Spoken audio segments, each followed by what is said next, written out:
본문 말씀으로 절망이 소망이 되었으니, 절망이 소망이 되었으니라는 제목으로 말씀 나눌 때에 하나님께서 은혜 주실 줄 믿습니다. 우리 연말이 다 되어 가는데요. 앞뒤 좌우로 한번 인사하시겠습니다. 남은 연말도 내년도 꽃길만 걸으세요.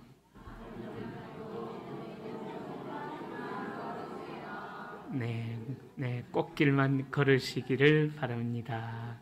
네, 정말 이 남은 한 해가 하나님의 은혜 가운데, 이때까지 고난 가운데 있었다면은 이 남은 한 해는 더욱더 소망 가운데 꽃길을 걸으시는 우리 성도님들이 될 수 있기를 축복합니다. 이 꽃길만 걸으세요 라는 인사, 그죠?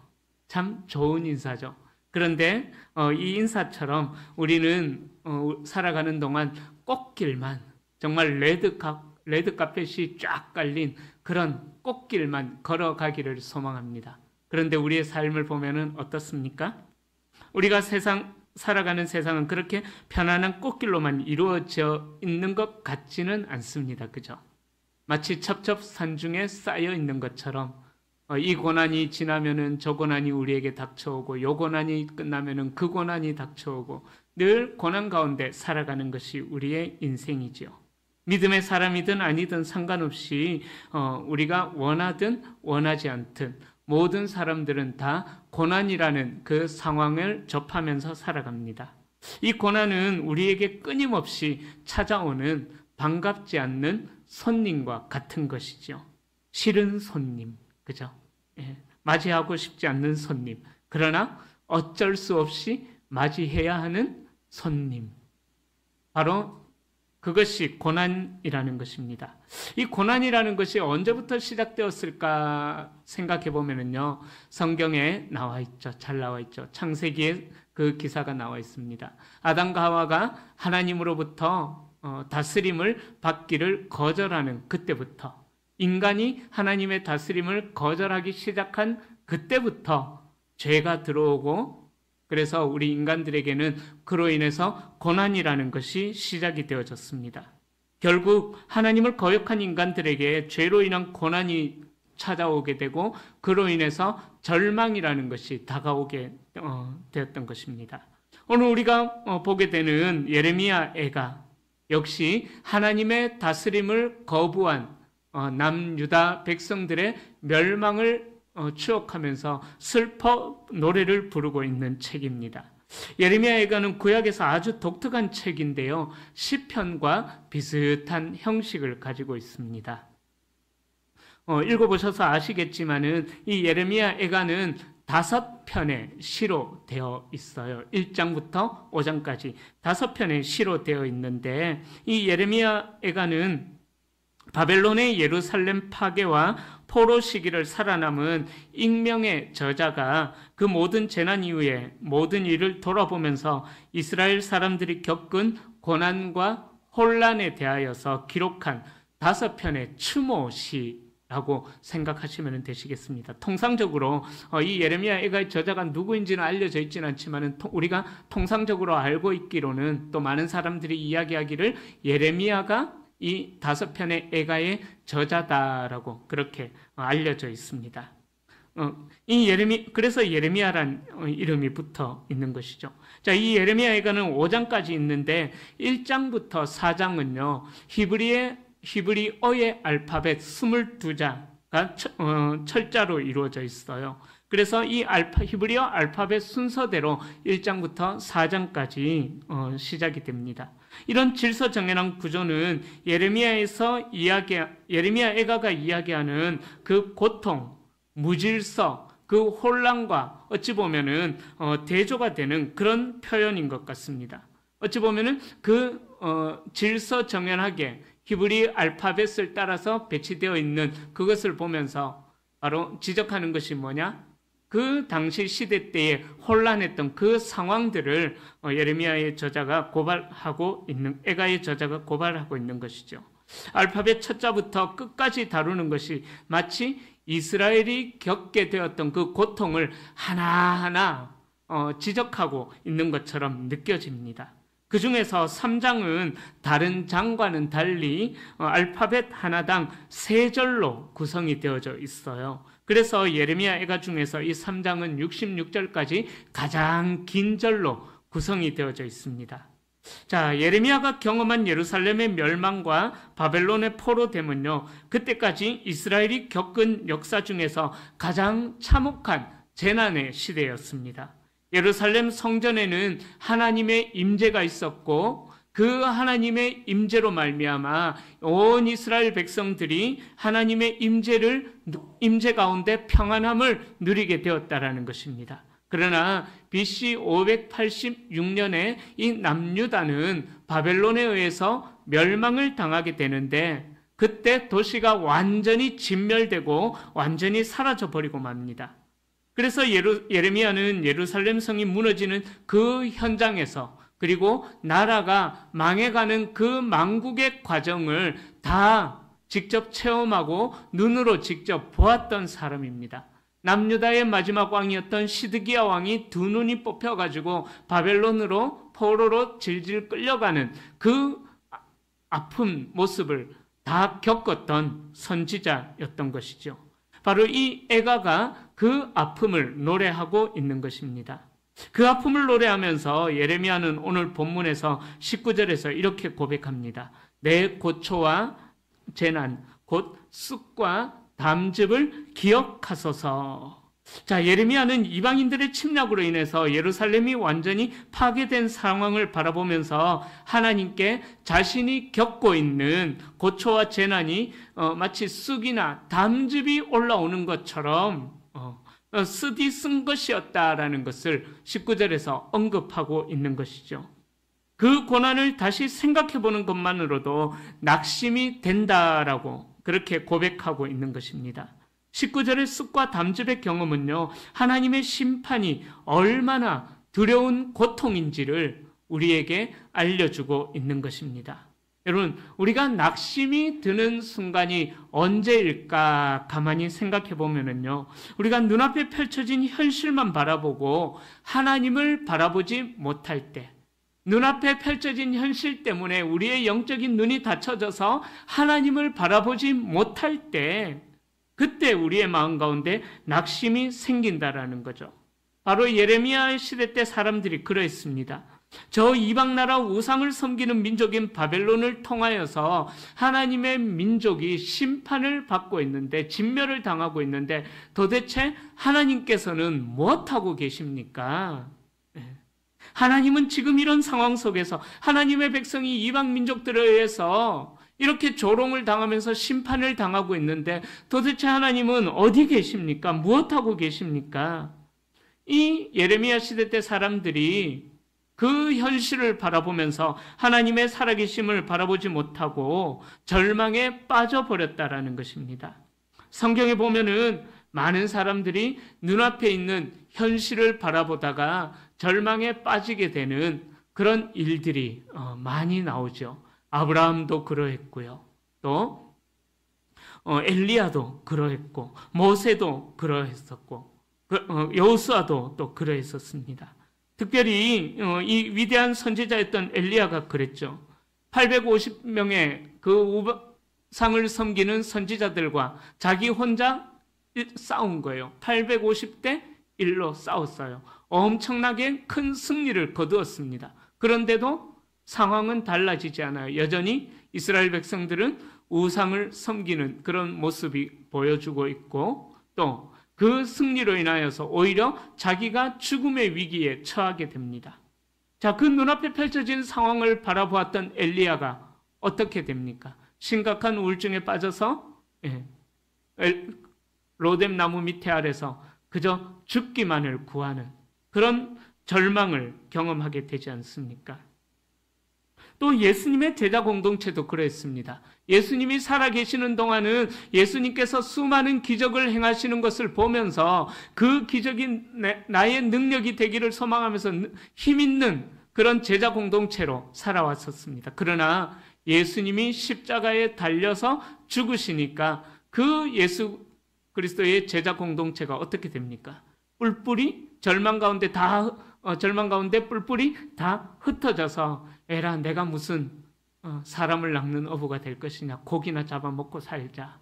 그렇게 자기의 삶으로 돌아가 버리는 그런 안타까운 일들이 일어나게 됐지 않습니까? 여러분, 우리의 마음이 현실만 바라보고 거기에 내 마음이 끌려버리게 된다면요, 우리는 절망에 빠질 수밖에 없는 것입니다. 그래서 진정한 믿음이라는 것이 뭘까요? 우리가 믿음을 주십시오. 하나님 나에게 믿음을 주십시오라고 기도하는데요. 진정한 믿음은 무엇이겠습니까?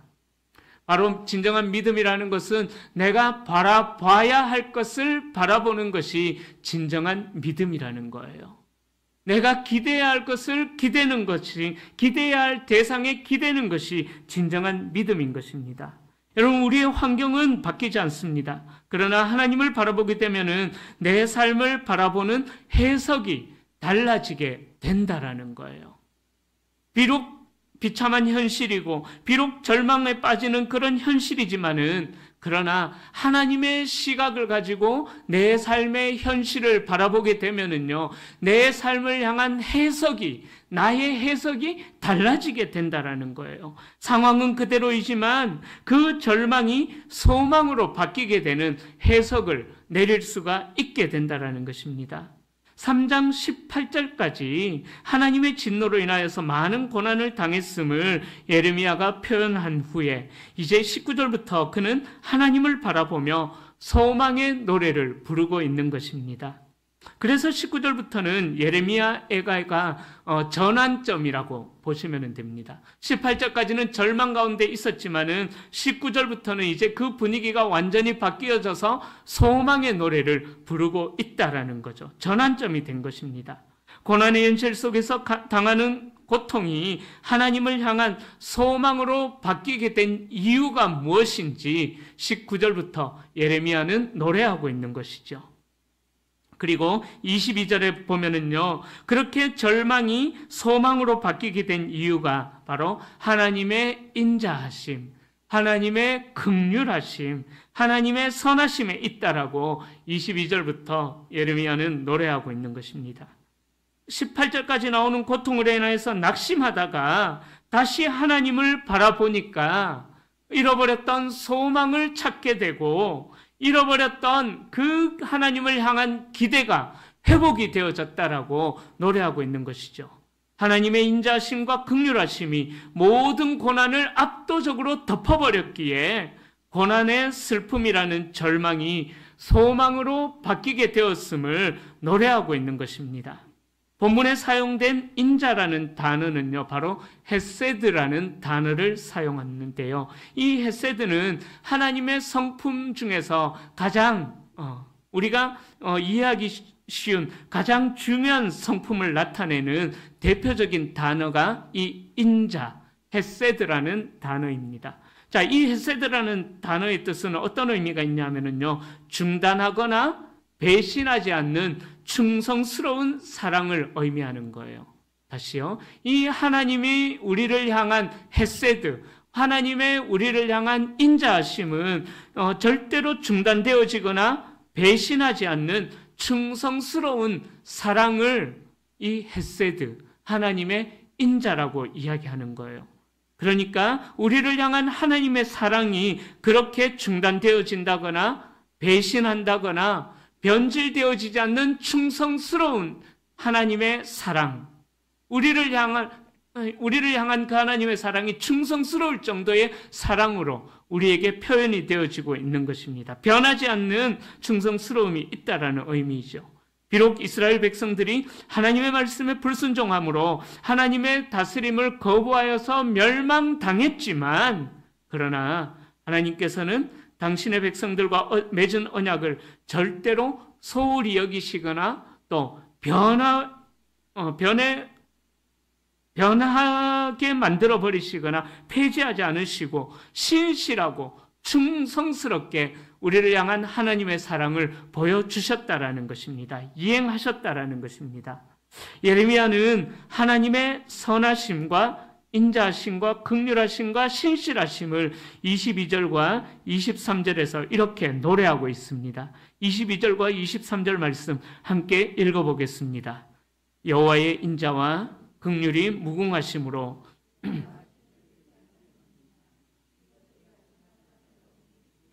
실하심이 크시도소이다. 아멘.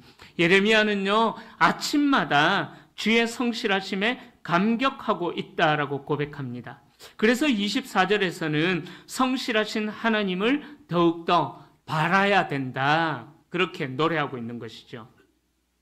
에벤에셀이라는 찬양이 있습니다. 그 찬양 중에 이런 가사가 있습니다. 여기까지 인도하셨, 음을 너무 높이죠. 조금 낮춰서. 뒤에 좀 높거든요. 여기까지 인도하셨네. 감사하신 하나님. 장래에도 인도하시리. 살아계신 하나님. 감사하신 하나님. 에베네셀 하나님. 살아계신 하나님. 에베네셀 하나님.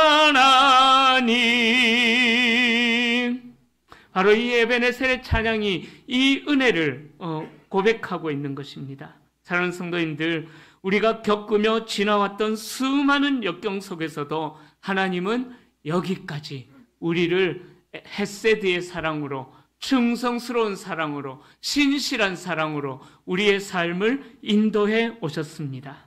하나님의 무한하신 인자와 긍휼은 모든 것을 덮고도 남을 만큼 크고 위대한 또 충성스러운 사랑이었습니다.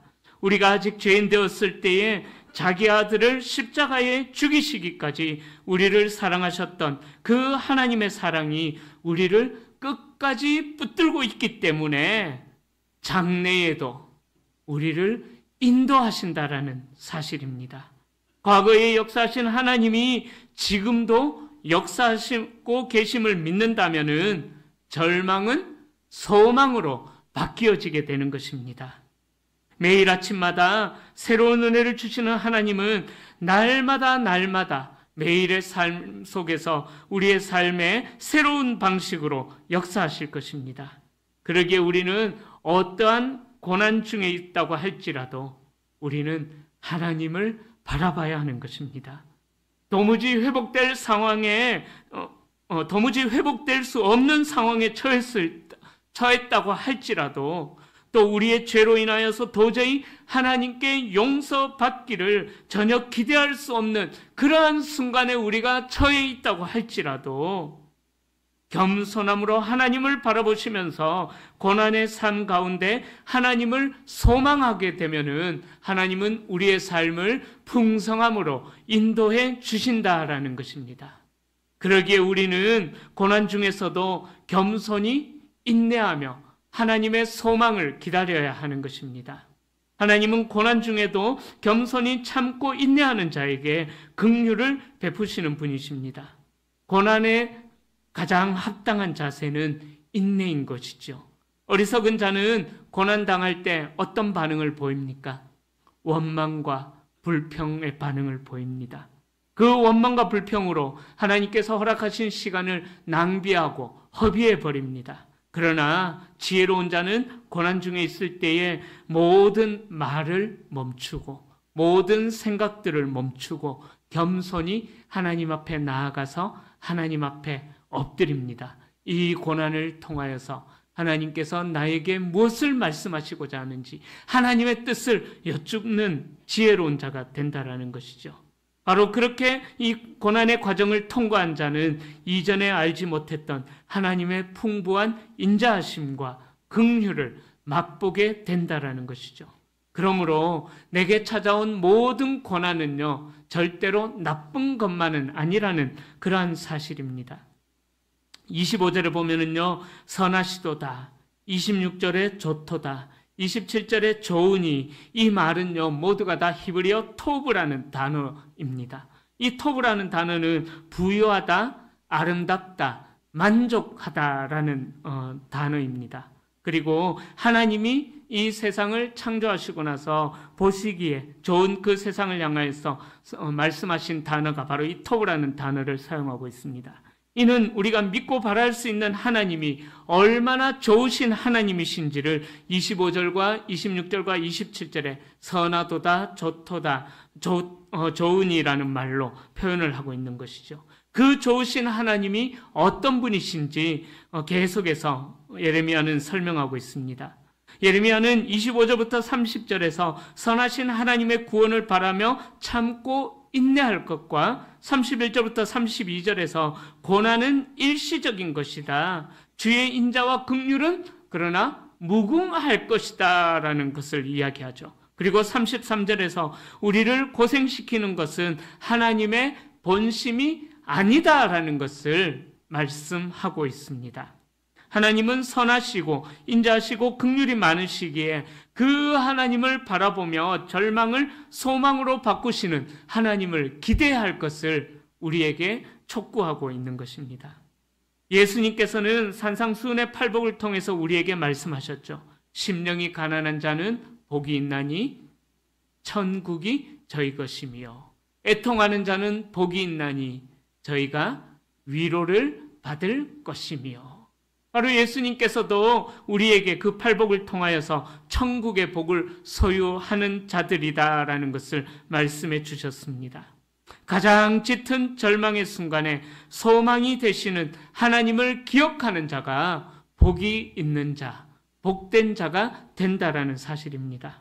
사랑하는 성도님들, 고난이 찾아올 때 겸손히 하나님의 인자와 긍휼을 의지하여 기다리는 인내가 있기를 바랍니다. 이전에 알지 못했던 하나님을 만나게 될 것입니다. 하나님께서는 고난이라는 그 매개체를 통하여서 우리와 하나님과의 관계를 더욱더 친밀한 관계, 더욱더 깊은 관계를 맺어가기를 원하신다라는 것입니다. 자, 그렇게 예레미야는 유다 백성들에게 하나님께로부터 오는 소망을 이야기하면서 고난 중일지라도 소망을 품을 것을 권면하고 있습니다.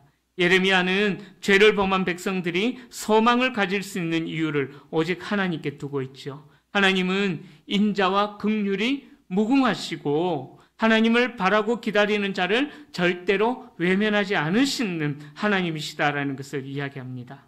자, 예레미야는 그렇게 변함이 없으신 하나님을 붙들고 있기 때문에 하나님의 때가 되면은 반드시 회복의 날이 이루어질 것이다라는 것을 절망의 상황 속에서도 소망을 꿈꾸며 바라보았던 것입니다. 그러므로 하나님 앞에서 고난의 때를 잠잠하게 견디는 것을 백성들에게 촉구하고 있는 것입니다. 이 예레미야 애가는요, 단순한 슬픔을 기록한 책이 절대로 아닙니다. 바로 이 절망이라는 아픔을 통해서 희망을 찾아가고 하나님께서 주시는 소망을 발견하기를 촉구하는 것이 바로 이 예레미야 애가서입니다. 고통 중에서도 하나님께서 주시는 소망을 바라보는 믿음의 자세, 포기하지 않고 소망을 바라보는 믿음의 중요성을 우리는 이 예레미야 애가라는 책을 통하여서 깨달아야 하는 것입니다. 하나님께서는요, 당신의 백성들에게 이유 없는 고난을 절대로 허락하지 않으시죠. 하나님께서 나에게 고난을 허락하셨다면 반드시 그 고난에는 하나님의 뜻과 계획이 있다라는 것입니다. 그러기에 고난 가운데 멸망당하는 것을 원하지 않으시는 오늘 본문 말씀처럼 멸망당하기를 원하지 않으시는 하나님의 뜻을 우리가 신실하게 믿음으로 말미암아 절망 중일지라도 소망 가운데 거하시는 우리 모든 성도님들이 될 수 있기를 축복합니다. 우리가 겸손하게 하나님의 은혜와 자비를 소망하면서 기다려야 하는 이유는요, 하나님은 겸손히 하나님의 은혜를 소망 가운데 기다리는 자에게 풍부한 인자, 헷세들을 베푸시는 분이시기 때문입니다.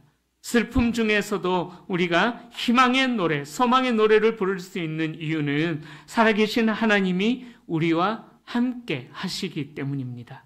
그 사랑이 언제 나타났을까요? 이제 우리가 곧 맞이하게 될 성탄절, 예수 그리스도의 오심을 통하여서 우리를 향한 하나님의 충성스러운 헤세드, 인자하심이 예수 그리스도의 오심을 통하여서 이 땅의 구원으로 나타나게 된 것입니다. 이 땅에 오신 예수님의 또 다른 이름은 바로 임마누엘이라는 이름입니다. 임마누엘이라는 이름의 뜻은 하나님이 우리와 함께 하신다라는 뜻이죠. 도저히 하나님의 은혜를 누릴 수 없는 우리에게 함께 해주셔서 예수님이 우리의 죄를 지적하는 것으로 끝나는 것이 아니라 우리의 죄를 해결할 수 없는 우리의 무능력함을 해결해 주시기 위하여서 예수님께서 십자가에 못 박혀 우리를 대신해서 죽으셨다라는 것입니다. 그러기에 우리가 성탄절을 기다리면서 주님 오심을 준비하면서 이 임마누엘이 우리에게 어떤 은혜가 있는 것인지 이 성탄절을 준비하면서 이 은혜를 묵상할 수 있기를 소망합니다. 바로 우리가 믿는 하나님은 우리의 모든 생사화복을 주관하시는 하나님이시기에 우리의 가장 확실한 도움이 되시는 그 하나님을 신뢰함으로 나아갈 수 있기를 소망합니다. 이제 말씀을 마무리합니다. 하나님의 선하심은 고난이 지나고 나면은 반드시 깨닫게 됩니다. 그러기에 인내하며 기다리는 자에게는 하나님의 구원을 경험하게 하실 것입니다. 사랑하는 성도님들, 고난 중에 인내하십시오.